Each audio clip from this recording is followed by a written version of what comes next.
साल 1886 में आज को जॉन स्ट्रीट फैम्बरटन के द्वारा एक कंपनी स्टार्ट किया जाता है जो आज हम कोका कोला के नाम से जानते हैं, बट उस टाइम मेडिसिनल टॉनिक के रूप में बेच रहे थे। लगभग आज की टाइम पूरी दुनिया में 1.9 billion Coca Cola product consume किया जा रहा है हर दिन।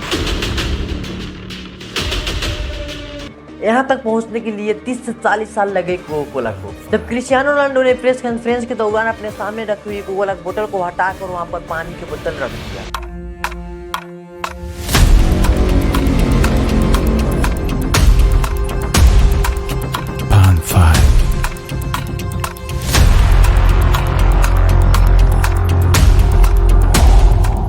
इस एक्शन से लगभग 4 बिलियन का लॉस झेलना पड़ा कोका कोला को।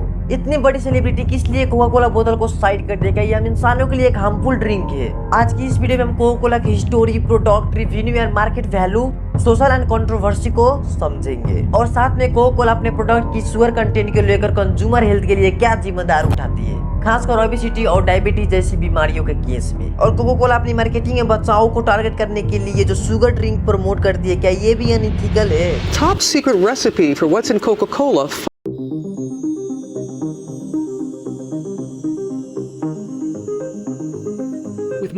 In November 2020, a U.S. tax court said that Coca-Cola had to pay the bulk of its $3.4 billion tax bill. Coca Cola की शुरुआत 1886 में जॉन स्ट्रीट फैम्बरटन एक फार्मासिस्ट ने की थी। उसने इस ड्रिंक को पहले एक मेडिसिनल टॉनिक के रूप में एटलांटा जॉर्जिया के एक सोडा फाउंडेशन पर इंट्रोड्यूस किया। ये ड्रिंक कोका लीव्स और कोका नट के एक्सट्रैक्ट से बनता था, जिसे इस ड्रिंक का नाम कोका कोला पड़ा। 1892 में एस ग्रीज कैंडलर ने कंपनी को राइट खरीद लिया एंड एग्रेसिव मार्केटिंग के जरिए कोका कोला को अमेरिका में पॉपुलर बना दिया। 1894 में कोका कोला बोतल्स बेचना शुरू किया, जिससे इसका मार्केट और भी बढ़ गया। 1915 में इसका आइकॉनिक काउंटर बोतल डिजाइन की गई, जो आज तक एक रिकॉग्नाइजेबल सैंबल है। वर्ल्ड वॉर 2 के दौरान कोका कोला ने एलीट सोल्जर को ड्रिंक प्रोवाइड की, जिससे इसका नाम यूरोप और एशिया में भी पॉपुलर होने लगा। 1915 के बाद कंपनी ने टेलीविजन एडवर्टीजमेंट का यूज करना शुरू कर दिया और अपने प्रोडक्ट पोर्टफोलियो को स्प्राइट, फंटा, मिन्यूट मेड जैसे ब्रांड के जरिए डिवर्सिफाई किया। अब कोका कोला ने अपने दुनिया भर में ब्रांड इस्टेब्लिश कर लिया, लेकिन हेल्थ कंसर्न, प्लास्टिक पोल्यूशन और वाटर यूजेस को लेकर कंपनी कंट्रोवर्सी का भी सामना करती रही। आज के दिन कोका कोला एक ग्लोबल जायंट है जो 200+ देशों में और 500 से ज्यादा प्रोडक्ट सेल करती है और हर दिन 1.9 बिलियन सर्विंग के साथ सबसे बड़ी बेवरेज कंपनी के रूप में भी जाना जाता है। कंपनी ने हेल्थ कंसर्न और इन्वायरमेंटल इश्यू के बावजूद अपने ग्लोबल प्रेजेंस बनाए रखा है। कोका कोला की प्रोडक्ट पोर्टफोलियो काफी डिवर्स है और इसमें soft drink, juice, water, energy drink और कॉफी शामिल है।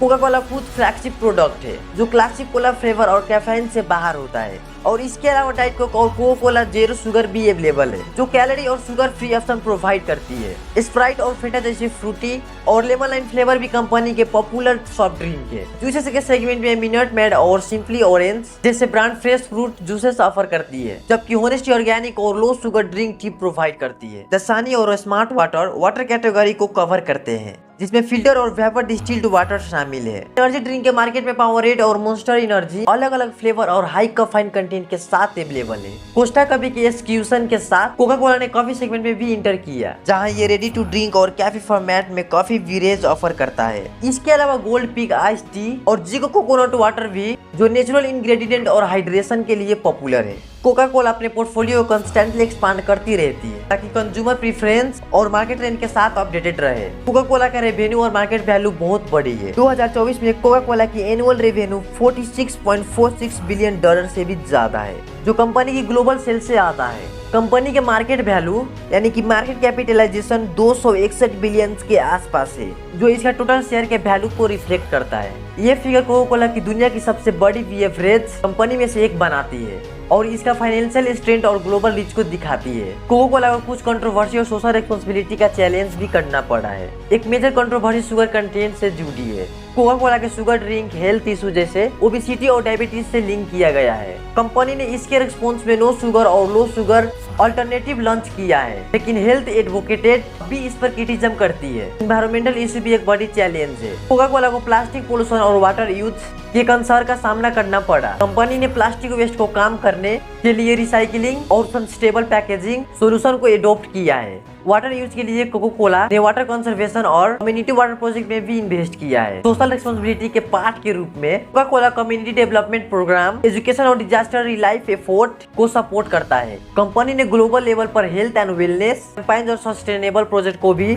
प्रमोट किया है, जिससे वो अपनी कॉर्पोरेट सोशल रिस्पांसिबिलिटी कमिटमेंट को फुलफिल कर सके। कोका कोला पीने से कुछ हेल्थ रिलेटेड प्रॉब्लम भी हो सकता है, खासकर अगर इस एक्सक्लूसिव क्वांटिटी में कंज्यूम किया जाए। हाई शुगर कंटेंट के वजह से वेट और ओबेसिटी के रिस्क बढ़ सकता है। कोका कोला के एक कैन में लगभग 39 ग्राम शुगर होता है, जो डेली शुगर इनटेक लिमिट से ज्यादा हो सकता है, और ये बॉडी में फैट एक्यूमुलेशन को स्टिमुलेट करता है। दूसरा, डायबिटीज के रिस्क को भी इंक्रीज किया जा सकता है। हाई शुगर इनटेक से ब्लड शुगर लेवल स्पाइक करता है, जो लॉन्ग टर्म में इंसुलिन रेजिस्टेंस और 2 टाइप डायबिटीज का कॉज बन सकता है। कोका कोला पीने से डेंटल प्रॉब्लम भी हो सकता है, जैसे कैविटी और टूथ डिके, क्योंकि शुगर और एडिक्टेड टूथ इनेमल को डैमेज कर सकती है। थर्डली, एक्सक्लूसिव कंजप्शन से डाइजेस्टिव इशू हो सकता है, जैसे ब्लोटिंग और stomach upset due to high carbonation और एसिडिटी। बोन हेल्थ पर भी नेगेटिव इम्पैक्ट पड़ सकता है, क्योंकि high phosphoric acid Coca Cola के सबसे ज्यादा यूज मैक्सिको में होता है। ये high use rate sugar Mexico में कोका कोला और अदर शुगर बेवरेज को डेली डाइट का एक कॉमन पार्ट माना जाता है, जो ओबेसिटी और डायबिटीज जैसे हेल्थ इशू का कंट्रीब्यूट करते रहते हैं। और वही इंडिया में कोका कोला की यूज लगातार बढ़ता ही जा रहा है, लेकिन ग्लोबल कंपैरिजन में इसका पर कैपिटा यूज अभी भी लो है। एक एस्टिमेट के हिसाब से इंडिया का पॉपुलेशन का लगभग 5 से 10% कोका कोला को यूज करता है। ये परसेंट अर्बन एरिया से भी ज्यादा होता है, जहाँ सब ड्रिंक का एक्सेस और अवेलेबिलिटी आसान है। मार्केटिंग के मामले में कोका कोला ने एग्रेसिव स्ट्रेटेजी अपनाई है। कंपनी ने बॉलीवुड सेलिब्रिटी जैसे शाहरुख खान और क्रिकेटर जैसे विराट कोहली को ब्रांड एम्बेसडर बनाया है, जिससे लार्ज ऑडियंस खासकर यूथ को टारगेट किया जाता है। कोका कोला ने अपनी मार्केटिंग कंपनी में festival, sport event like IPL और लोकल कल्चरल थीम में यूज करता है, जिससे वो इंडिया कंज्यूमर के साथ इमोशनल कनेक्शन बना सका। रूरल एरिया में भी कोका कोला ने एफोर्डेबल प्राइसिंग और स्मॉलर साइज बोतल इंट्रोड्यूस किया गया है, ताकि ज्यादा से ज्यादा लोग प्रोडक्ट को ट्राई कर सके। मैं लास्ट में इतना ही कहना चाहूंगा कि आप लोग भी अपने हेल्थ को ध्यान रखते हो तो कोका कोला को ज्यादा करके मत पिया करो। बस आज की वीडियो में इतना ही।